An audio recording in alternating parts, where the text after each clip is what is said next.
આજની વાત ભાવનગરના મીઠા ઉદ્યોગ વિશેની. ભાવનગર જિલ્લાને અને શહેરને પણ કુદરતી રીતે ફરતે સમુદ્રની ભેટ મળેલી છે અને તેના કારણે અહીંયા મીઠા ઉદ્યોગ એ ભાવનગર માટે કરોડરજ્જુ સમાન છે. કારણ કે હજારો લોકોને અહીંયા રોજગારી આપવાનું કામ આ મીઠા ઉદ્યોગ કરે છે.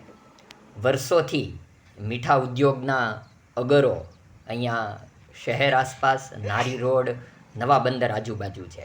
આ જો એક પુરાતનિક અગરની એક જગ્યા છે.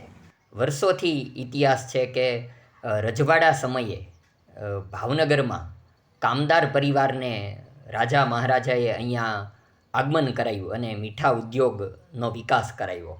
આ રીતે જુદા જુદા અગરોમાં મીઠા ઉદ્યોગનો વ્યવસાય ચાલી રહ્યો છે અને હવે તો તેમાં આધુનિક પદ્ધતિઓ અમલમાં આવી ગઈ છે. સોલર પ્લાન્ટ હોય કે નવી ટેકનોલોજી હોય, તેનાથી મીઠા ઉદ્યોગ ફૂલ્યો ફાલ્યો છે. આ મીઠા ઉદ્યોગના અગરની અંદરની એક જગ્યા છે કે જ્યાં આ રીતે સમુદ્રનું પાણી વહેતું હોય છે, સ્થિર થઈ જાય છે, પછી તેમાંથી મીઠાનો ઉદ્યોગ સ્થપાય છે.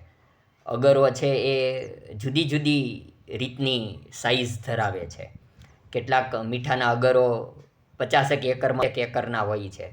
700 એકર સુધીના પણ મીઠાના અગરો ભાવનગર જિલ્લામાં છે અને ભાવનગર જિલ્લાનો આ મીઠા ઉદ્યોગ સમગ્ર દેશને મીઠું પૂરું પાડે છે તેવું કહેવામાં અતિશયોક્તિ નથી. જે રીતે કચ્છમાં કંડલા હોય કે આસપાસનો વિસ્તાર હોય, એ રીતે આ ભાવનગરનો વિસ્તાર વિકસતો જાય છે.